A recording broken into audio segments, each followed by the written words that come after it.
Hey there, and welcome back to Utility Sports. We have some breaking news. The Winnipeg Jets are making a trade with the Columbus Blue Jackets. What is involved? Obviously, Patrik Laine and Jack Roslovic is going to the Columbus Blue Jackets in exchange for Pierre-Luc Dubois and a third-round pick. What does this trade mean?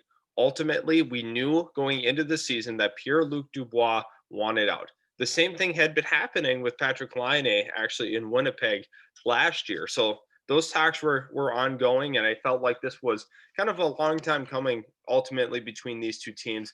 There's a lot of rumors about Laine to Columbus last year during the trade deadline, but then all of a sudden now we see it actually materialize because Pierre-Luc Dubois for sure wanted out of Columbus. So I think overall the compensation is pretty good. For the Winnipeg Jets being able to get Pierre-Luc Dubois, who will likely be there for at least two more seasons, and they get a third round pick. But I mean, I don't feel this is the absolute best package they could have gotten. I think they kind of rush it a little bit, but they knew that the clock was ticking for them to make a move ultimately because Line will be a free agent at the end of the season. Yeah, looking at the Columbus Blue Jackets here, Austin, I'm sure you're pretty excited about this. You have been very vocal about your guys' need to improve your forward situation. You do that here by grabbing Patrik Laine from the Winnipeg Jets. And obviously, you have to give up Dubois. And for the Jets, you're looking at a team that was very motivated to stay competitive in their forward spot. That's why I think that they did end up rushing into this deal. Is yeah, you might not get the draft pick compensation Laine's necessarily worth, but your forward room stays kind of intact. You're still pretty strong in that area. With this move, obviously, you've got Wheeler there and a few other pieces that are really important in staying a competitive team for Winnipeg. But also, like if you're looking at this for Winnipeg too, you had mentioned the whole contract situation with Laine. Pierre-Luc Dubois does have an extra year on his deal. Laine, they have to figure out an extension with him there in Columbus. He is a restricted free agent. That's another big thing to watch. If he leaves, the Blue Jackets would get draft pick compensation back. So this is a pretty low risk, high reward type of move. Obviously, Laine, a guy who scored over 40 goals in his career in a season before. Austin, how excited are you to have Patrik Laine on your team? Yeah, I think he adds a better element of scoring, obviously, to this Columbus Blue Jacket team. Just considering that this forward group has not been very good this season. Last year, that's kind of what hindered them from really making a further push into the playoffs. Obviously, they were toe to toe with the Lightning for a lot of that series. Obviously, they had that 5 overtime game that was absolutely insane, but they just didn't have the forward play to really compete with Tampa. At this point, I think this is a great move in the right direction. Obviously, I think the pairing of Zach Werenski and Seth Jones as the top two defensemen, I think that's great. But you have to keep improving the forward depth because at this point, Columbus doesn't have what it takes. Really, I don't even know to get to the postseason.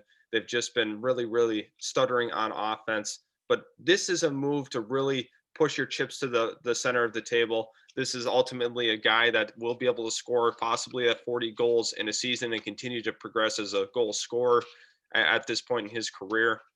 I think that ultimately this is what the Blue Jackets had to do to kind of get this kick started. John Tortorella had a lot of issues with Pierre-Luc Dubois. He demoted him to the third line. There's a lot of chemistry issues, and guys could just sense that he wasn't wanting to be there. So ultimately, I think with that kind of overhanging the entire franchise, that's what you have to do is you have to get those guys out of the locker room.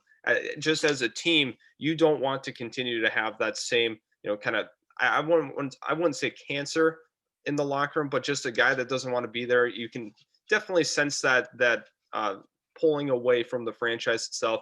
You need guys that are all in, and I think this is a great move for both franchises. Now I think they will be all in for each respective franchise. Yeah, I really do think the Blue Jackets capitalized here, getting Laine in place of Dubois.